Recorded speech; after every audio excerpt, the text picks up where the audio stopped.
चलो, last class में जहां तक मुझे याद है हमने कैलोरीमेट्री खत्म किया था, है ना? हाँ सर। तो पिछले दो लेक्चर में फर्स्ट में मैंने वो थोड़ा हीट टेम्परेचर थर्मोमीटर ये सब बता के कैलोरीमेट्री शुरू किया था। फिर नेक्स्ट लेक्चर में कैलोरीमेट्री वाटर इक्विवेलेंट बताया था और कुछ फेज चेंज वाले स्पेशल टाइप के कुछ प्रॉब्लम्स भी कराए थे हर टाइप के। हाँ सर किए। अब हम लोग पढ़ेंगे थर्मल एक्सपेंशन।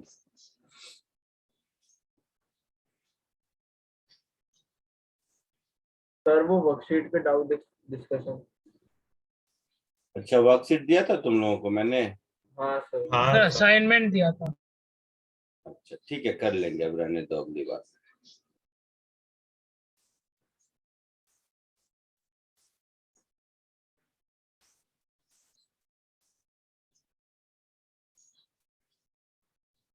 थर्मल एक्सपेंशन नाम से ही लगता है सुनने में, एक्सपेंशन मतलब एक्सपैंड होगा, साइज बढ़ेगा, और थर्मल मतलब ड्यू टू टेम्परेचर, है ना? तो किसी भी सॉलिड में इन जनरल, किसी भी शेप साइज का सॉलिड है, उसके जो मॉलिक्यूल्स हैं, ये मॉलिक्यूल्स क्या होते हैं?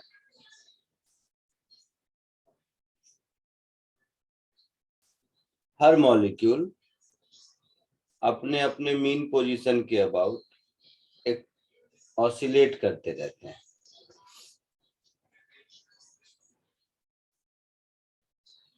हर मॉलिक्यूल अपने अपने मीन पोजीशन के अबाउट ऑसिलेट करता रहता है। तो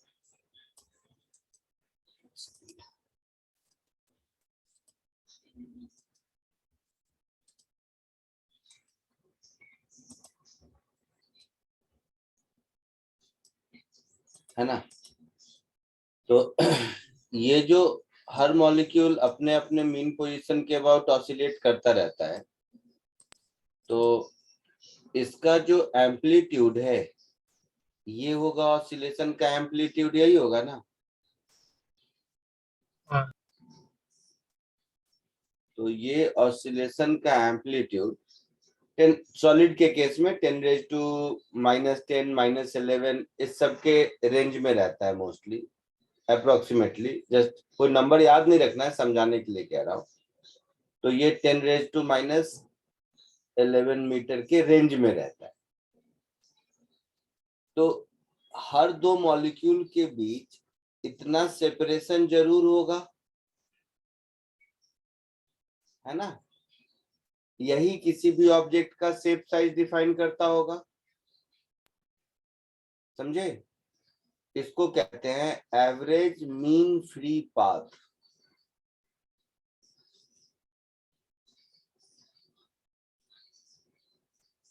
किसी भी सॉलिड लिक्विड गैस में जिसका भी एक शेप साइज है, हम लोगों को दिखता नहीं है, बट उसके इंडिविजुअल मॉलिक्यूल्स या एटम्स इस तरह से ऑसिलेट करते रहते हैं चारों ओर। तो हर दो के बीच में जो एक, जैसे एक ऑब्जेक्ट अगर ऐसे ऐसे ऑसिलेट कर रहा है तो उसको इतनी जगह चाहिए ना एक मॉलिक्यूल को, मतलब हर दो कंसेक्यूटिव मॉलिक्यूल के बीच एक डेफिनिट सेपरेशन चाहिए, है ना? हाँ सर। तो उस डेफिनिट सेपरेशन को मीन फ्री पाथ कहते हैं। जैसे ही हम टेम्परेचर इंक्रीज करते हैं तो उसमें क्या होता है, मॉलिक्यूल्स का थर्मल एगिटेशन इंक्रीज हो जाता है। मॉलिक्यूल्स का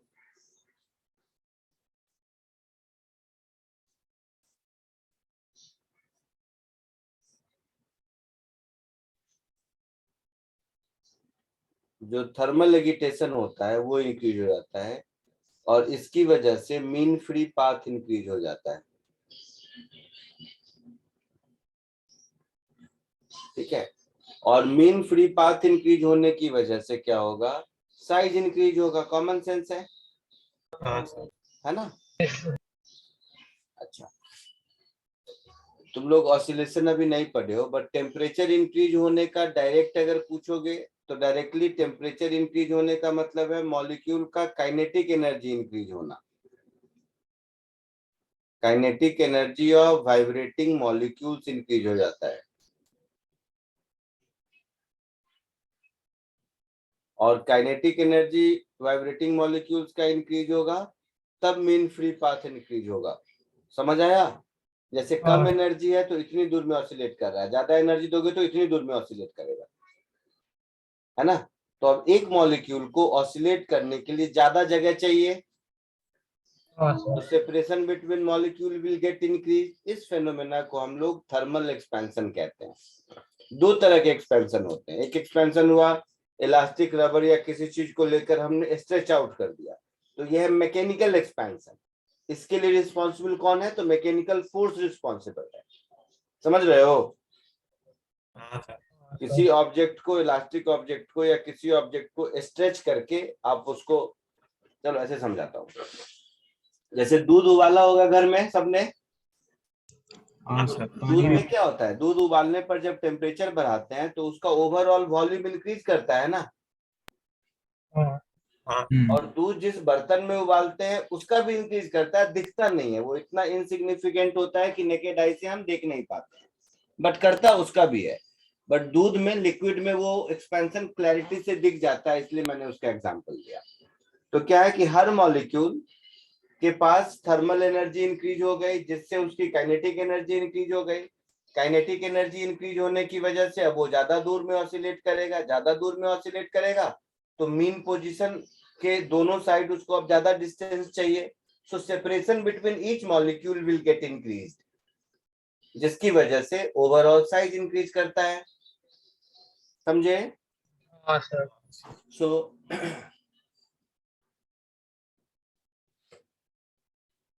in general, when temperature of a solid liquid, कोई भी, मोस्टली सॉलिड और लिक्विड्स में increases,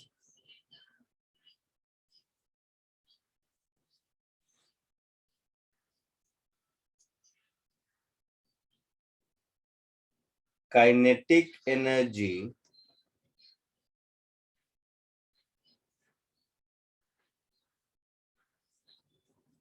and hence amplitude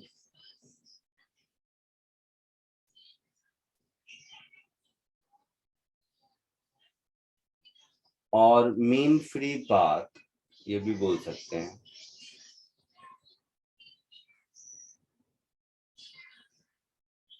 of molecules get increased।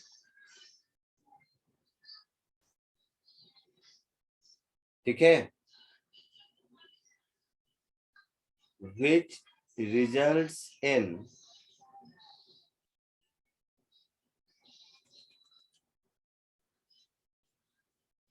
increase in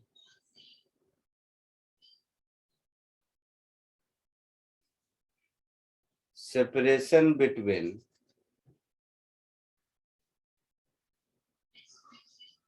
molecules।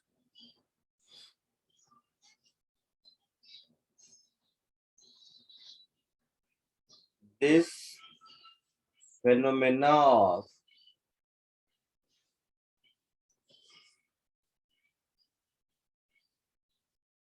increase in size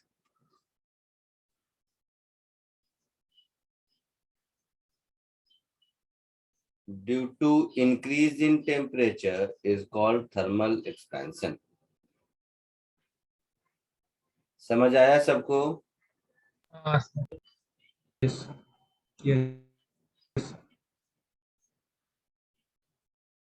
ये स्कूल में भी थोड़ा बहुत पढ़े होगे। हाँ सर। हाँ सर पढ़ा। पहले इतना कॉपी कर लो, फिर आगे बढ़ते हैं।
then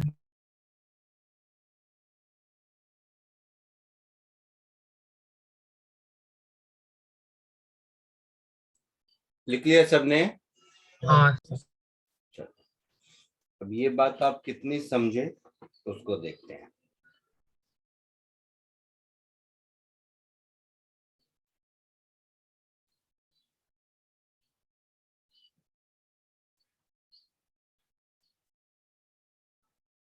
नहीं, या इससे पहले थोड़ा ऐसा कर लेते हैं। तो एक्सपेंशन मतलब साइज इंक्रीज करेगा। तो साइज इंक्रीज करना तीन तरह से हो सकता है। Linear size explain I mean increase करे, या सरफेस एरिया इंक्रीज करे, ओवरऑल वॉल्यूम इंक्रीज करे। तीन बातें हो सकती हैं, हाँ यस सर। है ना। तो कुछ भी इंक्रीज करे, कोई भी डायमेंशन, वो जिस रेट से इंक्रीज करता है उसको कोएफिशिएंट ऑफ थर्मल एक्सपेंशन कहते हैं। सो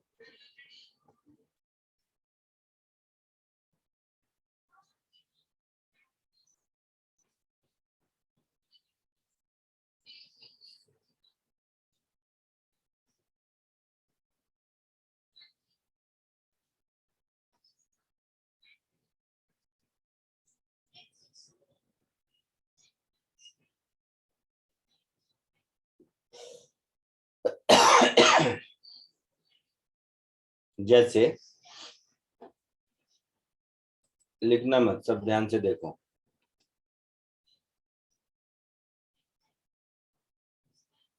सपोज कोई एक ऑब्जेक्ट इस लेंथ का है, इसका टेम्परेचर इंक्रीज किया तो इसका लेंथ चेंज होकर इतना हो गया। ठीक है। हाँ सर। सो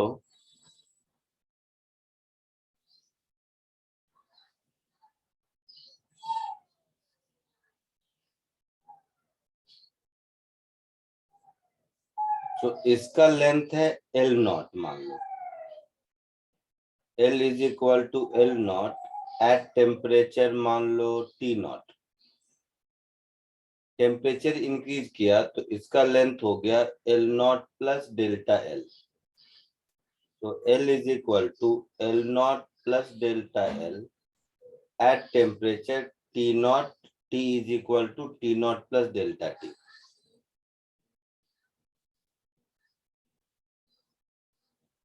कॉमन सेंस दिख रहा है? हाँ सर। इस कॉमन सेंस को बोलते हैं linear expansion.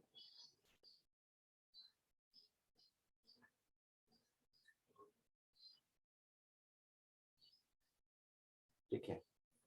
So coefficient of linear expansion मतलब rate of change in length with respect to temperature per unit length of solid. ध्यान से समझो, rate of change in length ये समझना जरूरी है। ये किसी को याद नहीं रहता फाइनल फॉर्मूला, और अच्छे क्वेश्चन में गलती हो जाती है। So rate of change in length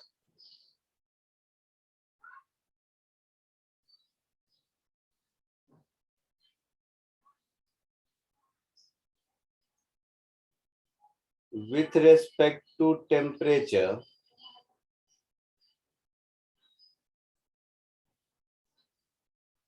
per unit length of solid।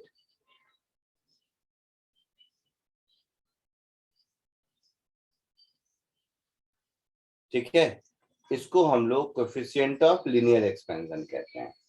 Common sense से दिख रहा है इसकी यूनिट क्या होगी? पर डिग्री सेल्सियस, हाँ है ना। हाँ। डिग्री सेल्सियस -1 या केल्विन -1 एक ही बात है। टेम्परेचर डिफरेंस में सेल्सियस बोलो या केल्विन बोलो, कोई फर्क नहीं पड़ता। अब देखो, तो अल्फा का डेफिनेशन अगर कुछ, ये हर मटेरियल का अलग अलग कांस्टेंट होता है। तो यहां से हम लिख सकते हैं DL is equal to L naught into alpha into DT। होगा हाँ ऐसा? हाँ सर। इसको दोनों ओर इंटीग्रेट कर दो।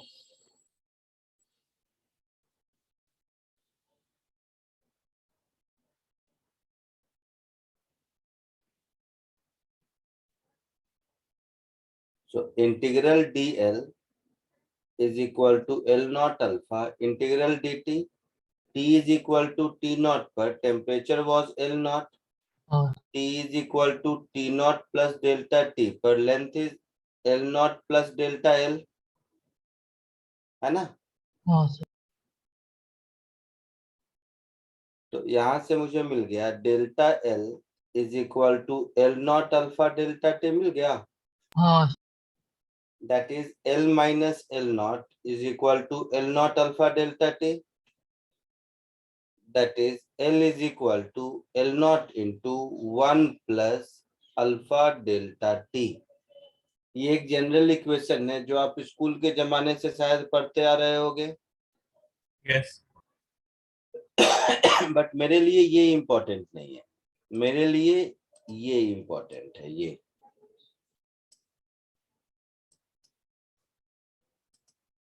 है ना? आया समझ में? हाँ सर हाँ सर. इसको हम लोग बोलेंगे लीनियर एक्सपेंशन. ठीक है.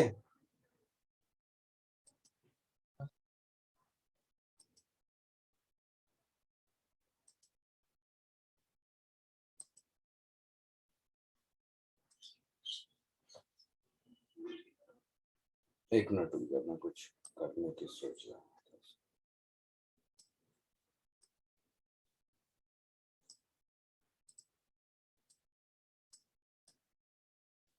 So A is linear expansion.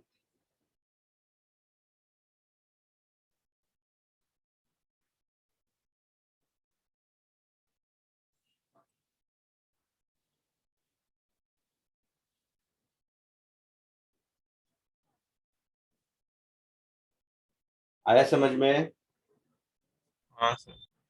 जल्दी से इसको कॉपी कर लीजिए.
अच्छा,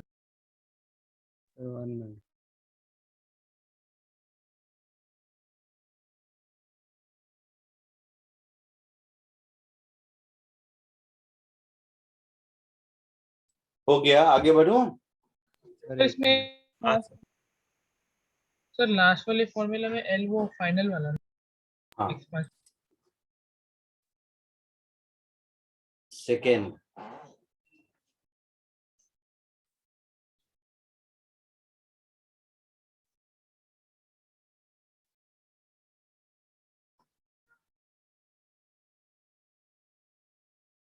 एरियल और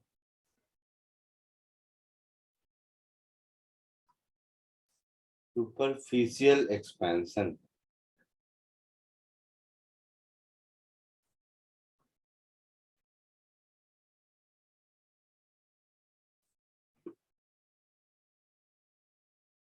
जैसे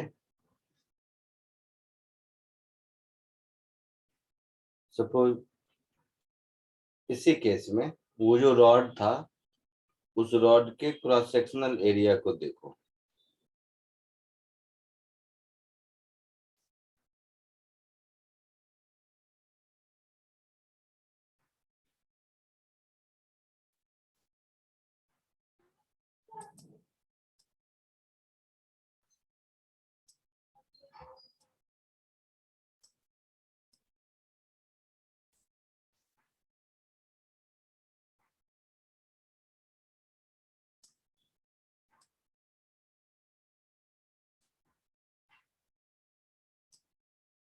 तो कोई डायग्राम बनाना मुश्किल काम है, नहीं बनाया।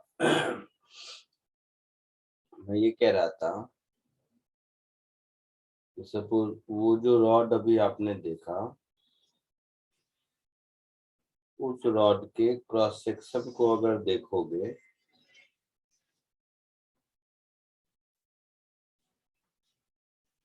तो उस रॉड का क्रॉस सेक्शनल एरिया ऐसा दिखेगा ना। हाँ सर। तो ये उसका क्रॉस सेक्शनल एरिया है, A is equal to A naught at temperature T is equal to T naught. Temperature increase करने के बाद ये भी तो फैलेगा। हाँ तो टेम्परेचर इंक्रीज करने के बाद इसका क्रॉस सेक्शनल एरिया भी इंक्रीज होकर ऐसा हो गया, मान लो। Yes sir. लेंथ पार्ट को हम नहीं देख रहे हैं, हम सिर्फ क्रॉस सेक्शनल एरिया में चेंज को देख रहे हैं। so this surface area A, ये चेंज हो गया A naught plus delta A at temperature T is equal to T naught plus delta T पर। तो इसमें ये जो टर्म है, rate of change in area with respect to temperature per unit area of solid, इसको बोलते हैं beta, coefficient of areal expansion. जैसे इसमें alpha, coefficient of linear expansion, इसको हम लोग बोलते हैं कोएफिशिएंट ऑफ एरियल एक्सपेंशन। आई बात समझ में? हाँ sir. Coefficient of areal expansion. Unit देखोगे तो इसका भी वही होगा, डिग्री सेल्सियस इनवर्स और केल्विन इनवर्स। इसका डेफिनेशन क्या होगा? Rate of change in area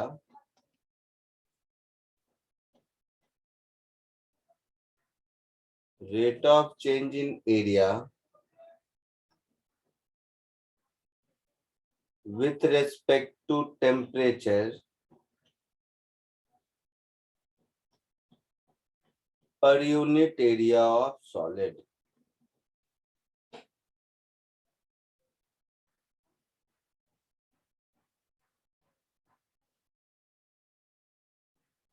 ठीक है। हाँ sir. So same story, dA by dt को लिखेंगे beta into A naught. So dA is beta into A naught into dt। इसको इंक्रीज कर दीजिए, इंटीग्रेट कर दीजिए, T is equal to T naught पर area is A naught. T is equal to T पर नया वाला एरिया इज ए, तो यहाँ से एक ऐसा रिलेशन मिल जाएगा, A is equal to A naught into 1 plus beta delta T. Yes. Common sense है हाँ ना? कॉपी कर लीजिए इसको।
सर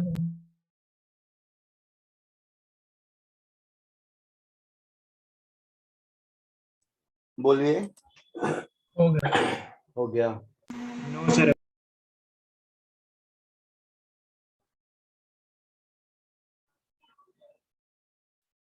सर अभी तक नहीं हुई। क्या हुआ? क्या बोल रहे हो? सर अभी कंप्लीट नहीं हुई। जल्दी कीजिए।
Sir done.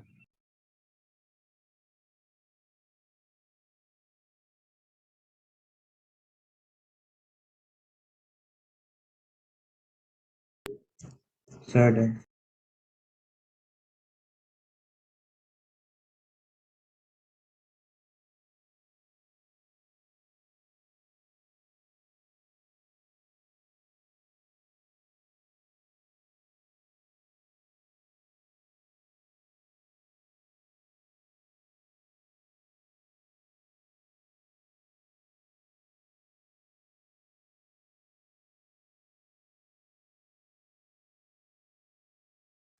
हो गया?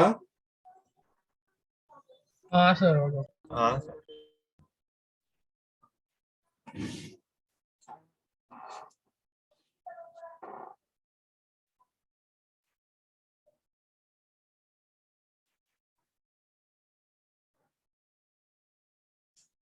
थर्ड,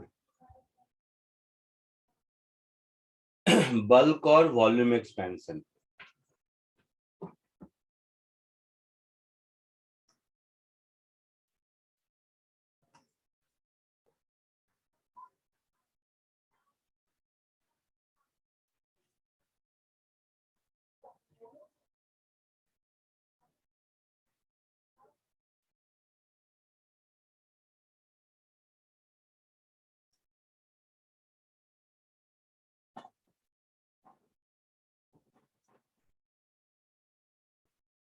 तो किसी भी शेप साइज का ऑब्जेक्ट हो, फर्क नहीं पड़ता, क्यूब हो, क्यूबॉइड हो, स्फीयर हो, जो भी हो, स्फीयर को कर लो, सबसे आसान होता है ड्रॉ करना।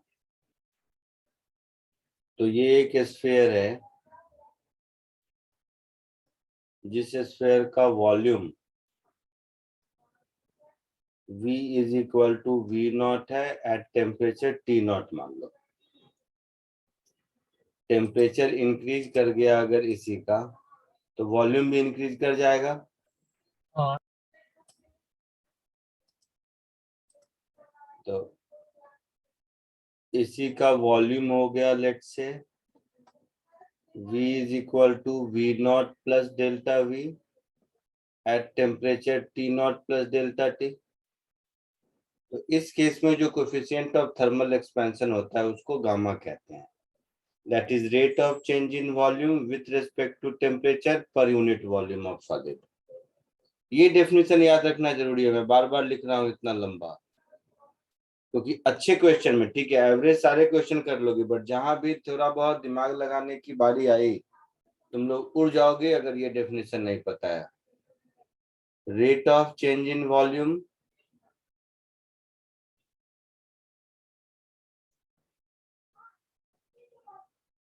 with respect to temperature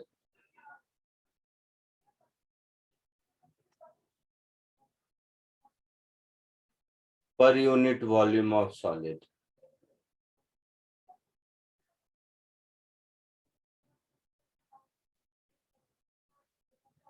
ठीक है, इसका भी यूनिट क्या होगा, डिग्री सेल्सियस इनवर्स और केल्विन इनवर्स, ऐसा है। हाँ सर। हाँ इस गामा को कहते हैं कोएफिशिएंट ऑफ वॉल्यूम एक्सपेंशन।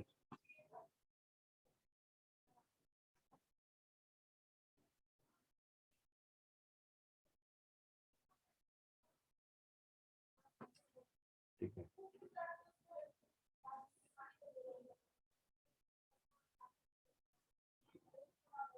इसमें भी देखोगे, going by the same logic, dv by dt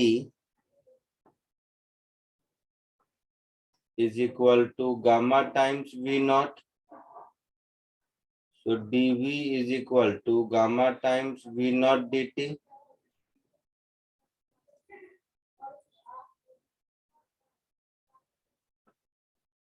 इसको दोनों ओर इंटीग्रेट कर दीजिए। T is equal to T naught पर volume is V naught, T is equal to T naught delta T पर volume is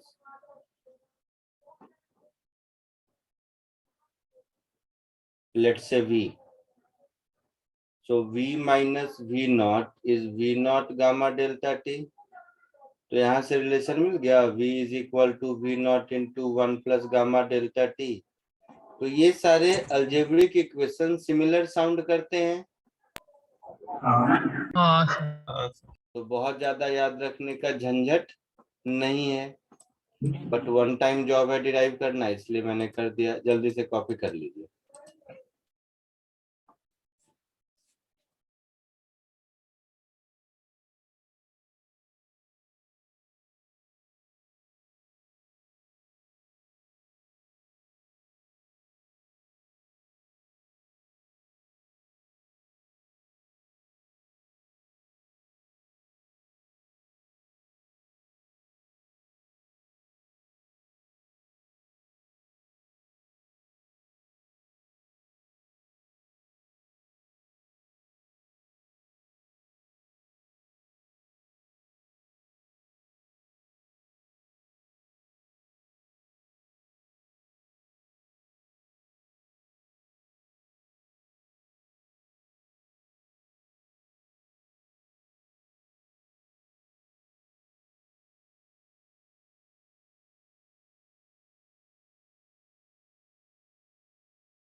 sir हो गया।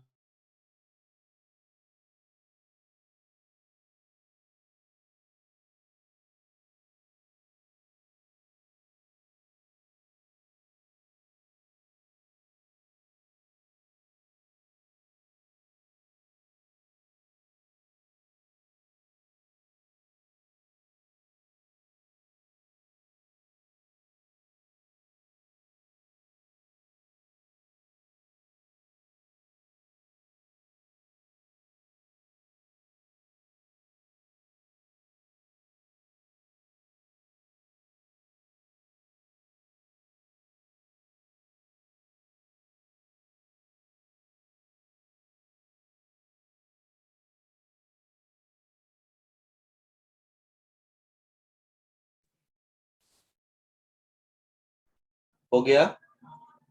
1 मिनट सर। हाँ sir. 1 minute sir. हो गया।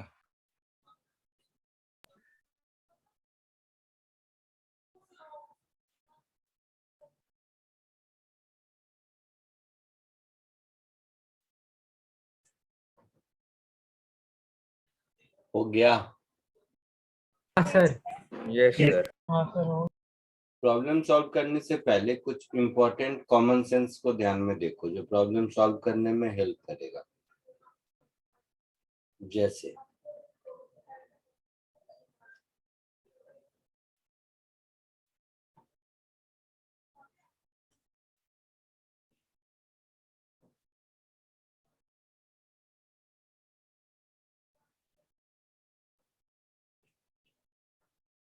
Relation between alpha beta gamma of a solid, किसी भी solid का, स्टील एल्युमिनियम कुछ किसी का भी हो, हमेशा alpha is to beta is to gamma 1:2:3 होता है। प्रूफ करके दिखाता हूं, बट ये एक फैक्ट है। ठीक है,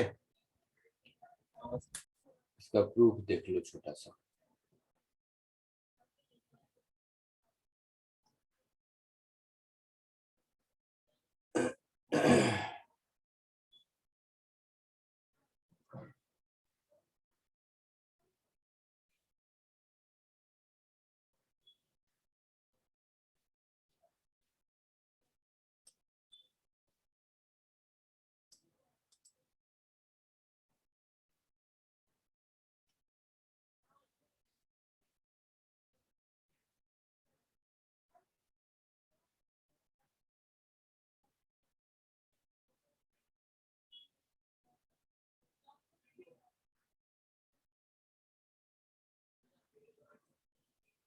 समझो ये क्यूब है, एग्जाम्पल के लिए क्यूब क्यूबॉइड भी हो सकता है, कोई फर्क नहीं पड़ता। क्यूबॉइड पकड़ना है तो क्यूबॉइड पकड़ लो।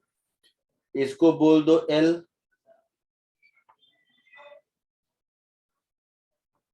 इसको बोल दो बी, इसको बोल दो एच, है ना? हाँ सर। तो कोई भी एक सरफेस एरिया ले लो, कौन सा लोगे बताओ? जैसे ये वाला ले लेते हैं, नीचे वाला।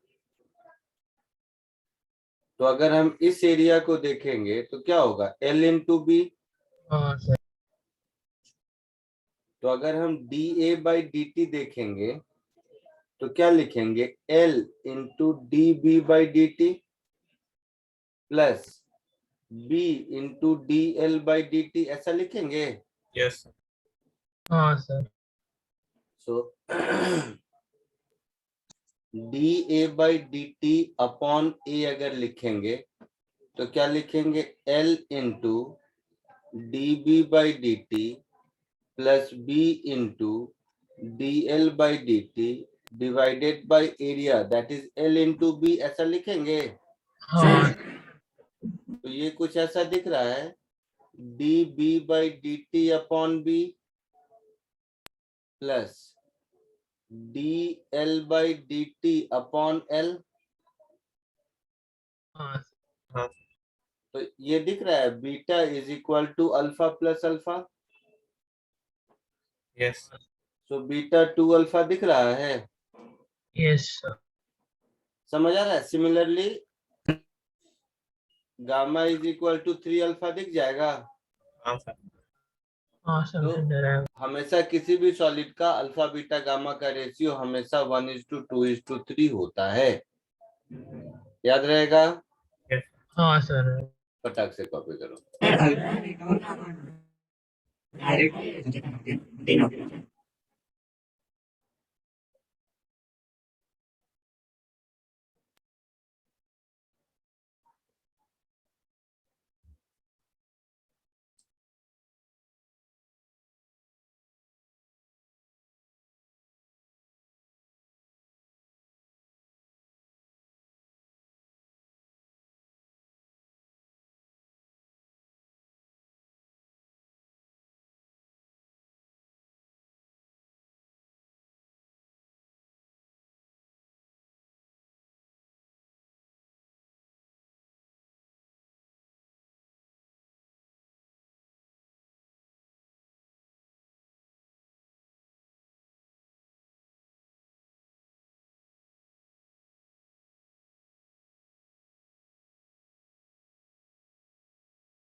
Done sir.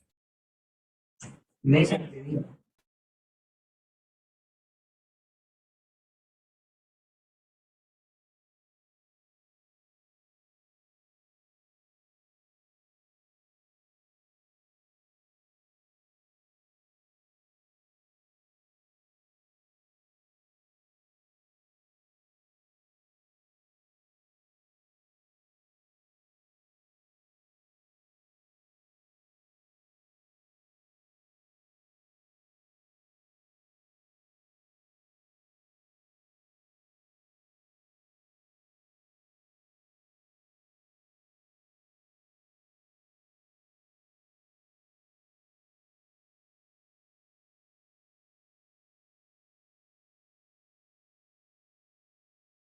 Done.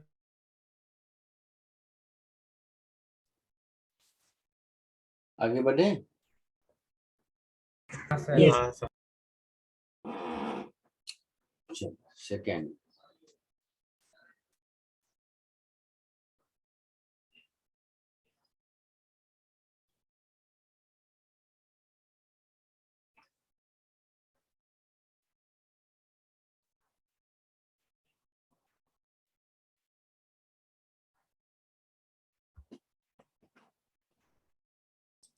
Common sense देखो। सपोज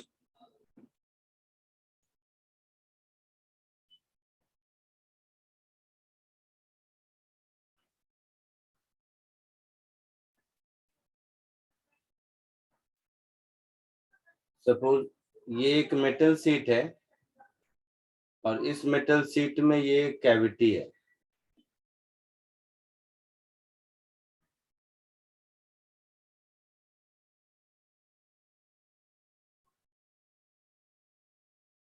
समझ आया। हाँ सर। हाँ ये सर। एक मेटल प्लेट है, इसका लेंथ L है, विड्थ B है और सर्कुलर कैविटी R है। ठीक है। टेम्परेचर इंक्रीज करने से L, B और R इन तीनों में कौन कौन इंक्रीज करेगा?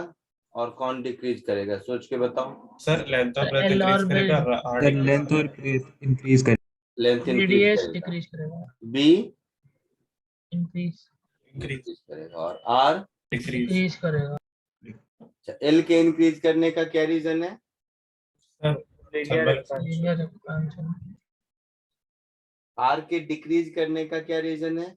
सर एक्सपेंशन होगी बट अंदर के एरिया का expansion एक्सटेंड, होगा, अंदर length से of भी breadth का, एक्सपांड लेकिन होता है, अंदर अंदर से भी। अरे अभी बताया था कि हर दो कंसेक्यूटिव पॉइंट के बीच का डिस्टेंस चेंज होता है। तो हाँ, तो रेडियस आर अगर डिक्रीज होगा तो ये दोनों नजदीक आ जाएंगे एक दूसरे के ना, हाँ तो आर भी इंक्रीज करेगा, है ना? हाँ हाँ लॉजिक समझ आया? Yes sir. और नहीं तो इसको ऐसे समझ लो, फोटोग्राफिक एक्सपेंशन। फोटोग्राफिक मतलब जैसे आप किसी भी फोटो को मोबाइल में जूम करते हो तो हर चीज इंक्रीज करता है। अगर तुम्हारे शर्ट के बटन में होल है तो उसका साइज भी इंक्रीज करेगा, है ना? हाँ सर। हाँ सर। तो ये याद रखने का तरीका है। साइंटिफिक रीजन ये है कि हर दो मॉलिक्यूल के बीच डिस्टेंस इंक्रीज करना चाहिए। तो ये जो दो मॉलिक्यूल इस रेडियस के पेरिफेरी पर है, इसके बीच भी डिस्टेंस इंक्रीज करना चाहिए, मतलब इसका साइज भी इंक्रीज करना चाहिए। और यस सर। इंक्रीज कैसे करेगा? तो वही r is equal to R naught into 1 plus alpha delta T से, क्योंकि ये तो लेंथ ही हो गया ना, ध्यान से देखा जाए तो। समझ आया? यस हाँ सर।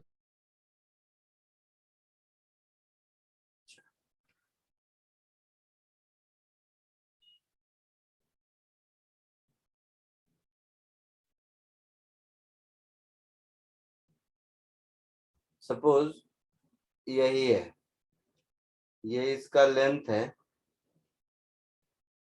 L, ये इसका विड्थ है B, और इसमें दो कैविटी है, एक सर्कुलर कैविटी है R, एक रेक्टेंगुलर कैविटी है जिसका लेंथ CD है, और इस पूरे में मेटल है।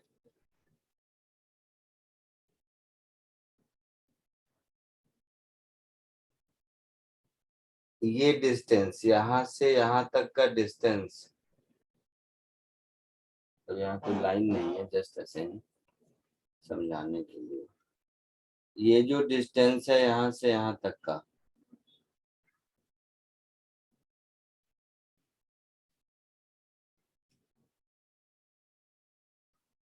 ये डिस्टेंस मान लो ABCDE है।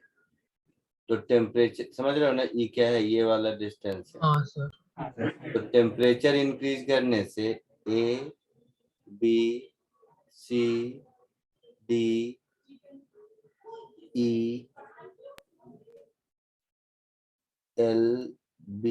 इस सब में क्या इंक्रीज करेगा, क्या डिक्रीज करेगा?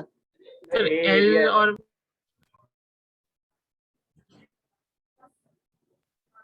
ए क्या है? बस एक है। ए कहीं नहीं है ना? नहीं सर। ओ तो रुक जाओ फिर, इस ए को एल लिख देते हैं ऐसा। तो LBCDE और R, इसमें से क्या क्या इंक्रीज करेगा और क्या क्या डिक्रीज करेगा? सर लेंथ और ब्रेथ इंक्रीज करेगा। L इंक्रीज करेगा, B भी इंक्रीज करेगा। तो सी डिक्रीज करेगा, C क्या करेगा? डिक्रीज। अच्छा सी भी इंक्रीज सर। सब ई इंक्रीज डिक्रीज सर। सब ई इंक्रीज डिक्रीज। सब इंक्रीज करेगा। ई में भी क्या है ना कि इन दोनों पॉइंट, मेटल बॉडी का कोई दो पॉइंट ले लो, हर दो पॉइंट के बीच सेपरेशन इंक्रीज करना है ना। हाँ अभी बताया फोटोग्राफिक एक्सपेंशन, हाँ बोला था ना याद करने का तरीका। हाँ।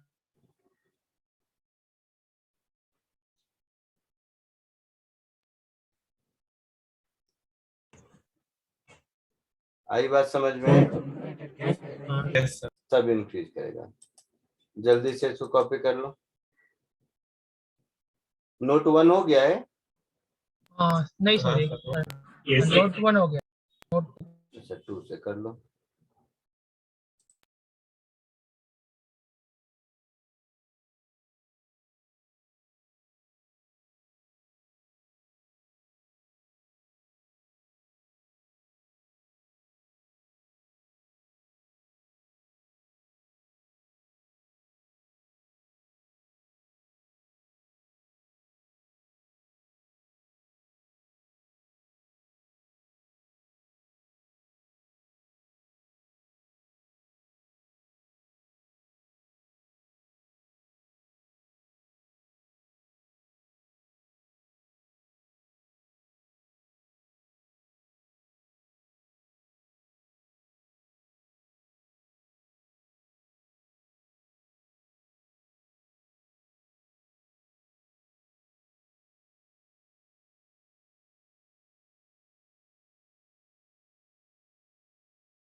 हो गया। एक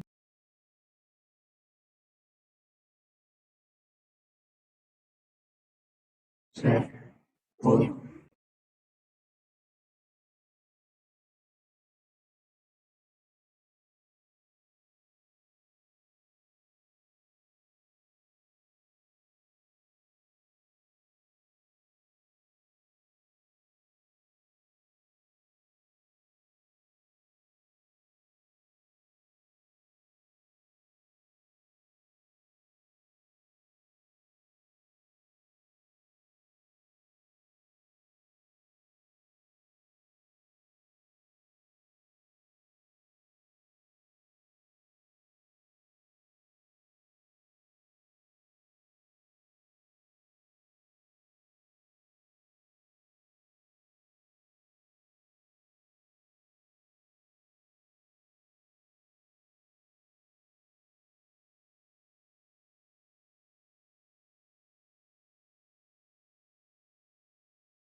हो गया। हाँ यस सर। यस आगे बढ़े। हाँ सर। हाँ चलो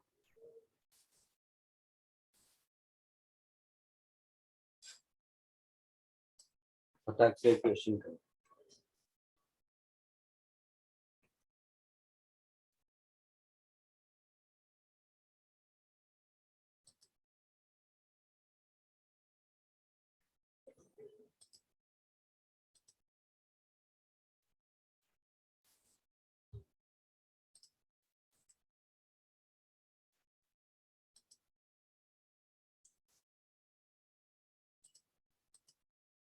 जल्दी से कोशिश कीजिए।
हो गया सर।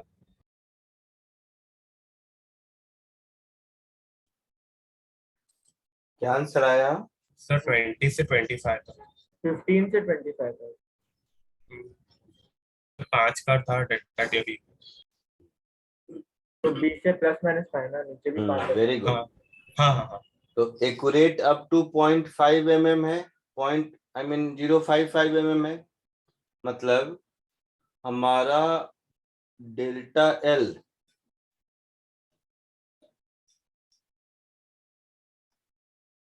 प्लस माइनस 0.055 mm हो सकता है। हाँ सर। और डेल्टा एल क्या होगा? L not alpha delta T. हाँ हाँ सर।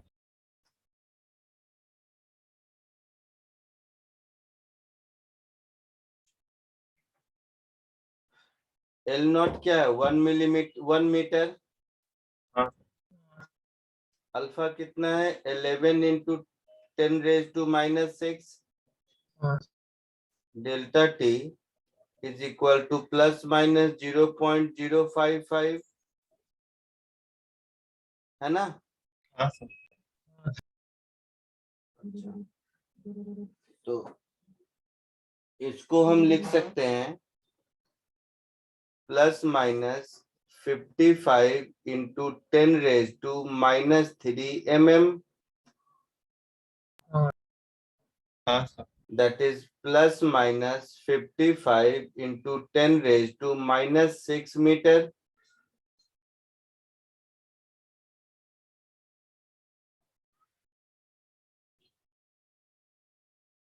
तो delta T plus minus 5 degree Celsius हो गया, हाँ सर। और 20 डिग्री सेल्सियस पर करेक्ट रीडिंग देता है। इसीलिए टेम्परेचर रेंज कितना हो गया? 15 से 25। 15 degree Celsius to 25 degree Celsius. आया समझ में? हाँ सर। हाँ इजी है। हाँ सर। आगे बढ़े।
चलो सेकेंड वाला कोशिश करो।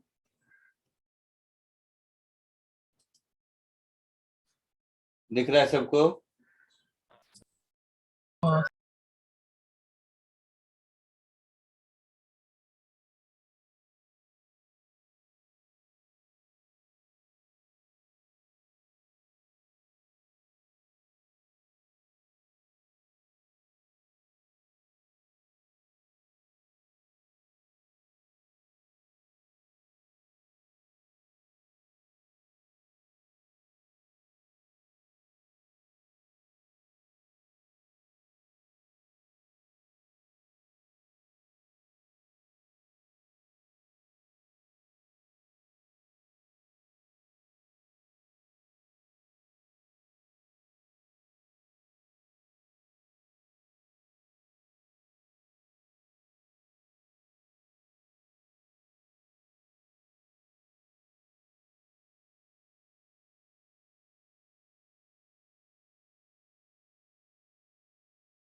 सर,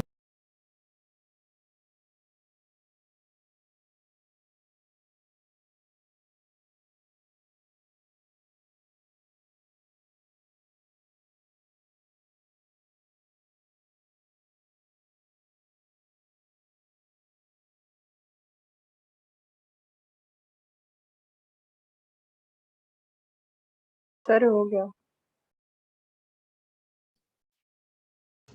सर हाँ बोलो ना। हो गया। क्या हुआ? हो क्या हुआ ये बताओ। क्वेश्चन हो गया 23/12 23/12। हाँ। हाँ sir. Difference in length is independent of temperature. मतलब जितना चेंज इन लेंथ आयरन में होगा उतना ही चेंज इन लेंथ एल्युमिनियम में होना चाहिए हर टेम्परेचर पर। हाँ sir. Sir So alpha iron delta T into initial length of iron is equal to alpha aluminium delta T into initial length of aluminium होगा। हाँ हाँ तो डेल्टा टी गया। So initial length of iron upon initial length of aluminium ये हो जाएगा आपका alpha aluminium upon alpha iron.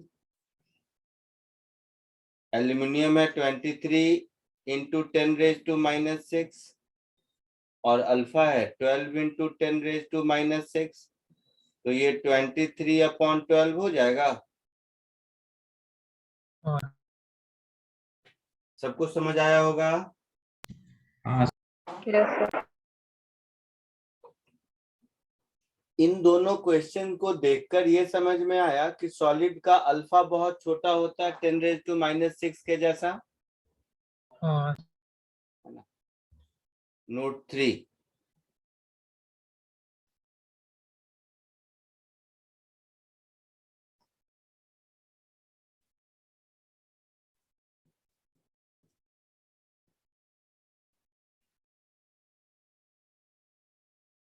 Effect of temperature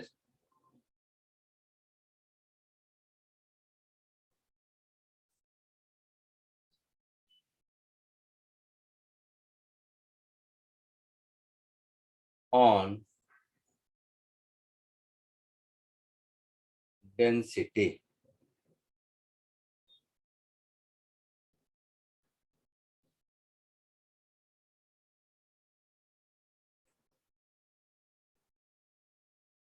density होता है mass upon volume.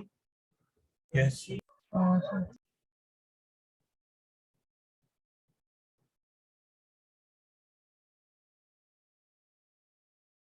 Temperature change करने से मास में तो कोई चेंज नहीं होगा, हाँ सर। तो इनिशियल टेम्परेचर पर volume V not, density rho not. Temperature increase करने पर नया वाला डेंसिटी हो जाएगा m upon V naught into 1 plus gamma delta T, ऐसा होगा। हाँ हाँ सर। इसमें से m अपॉन V नॉट ये रो नॉट है हाँ यस है ना। तो ये दिखा rho is equal to rho naught upon 1 plus gamma delta T, हाँ यही हुआ ना। हाँ तो ये करेक्ट रिलेशन है। बट अगर gamma delta T is much less than 1 है, तो इसको हम ऐसे लिख सकते हैं rho is equal to rho naught into 1 minus gamma delta T। हाँ सर लिख सकते हैं। ये बाइनोमियल अप्रोक्सीमेशन आता है आप लोगों हाँ को, सर। सिखाया है मैथ्स में, हाँ लाइक यूज किया है अलग अलग यूज किया है, ठीक है। सिखाए। तो ये एक अप्रोक्सीमेट रिजल्ट है, ये अप्रोक्सीमेट रिलेशन है जो तभी यूज करते हैं when gamma delta T is less than very less than 1, और ये विदाउट एनी अप्रोक्सीमेशन रिलेशन है, ठीक है। Yes, sir. इसमें भी ये -1 हटा के ऐसे लिख दो तो ज्यादा सही है, ऐसे तो not upon 1 plus gamma delta T, ठीक है। हाँ सर। जल्दी से कॉपी कर लीजिए इसको।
हो गया सर।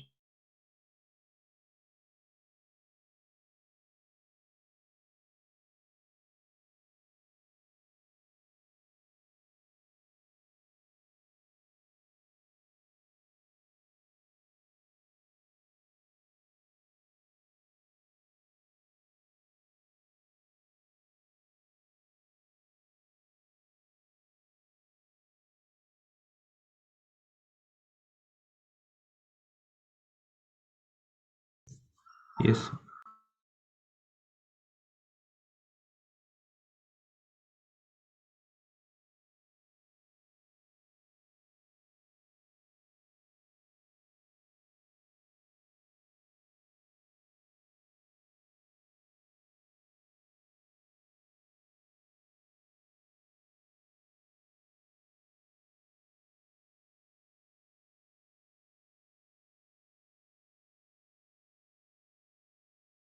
लिख लिया सबने? हाँ सर।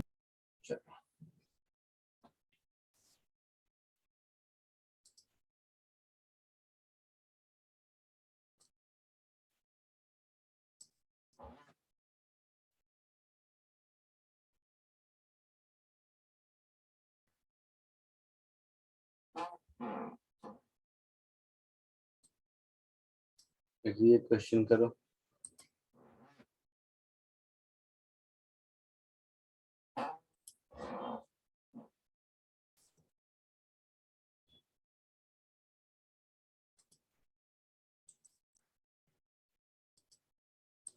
दिख रहा है? Yes, sir. हाँ सर। कोशिश कीजिए।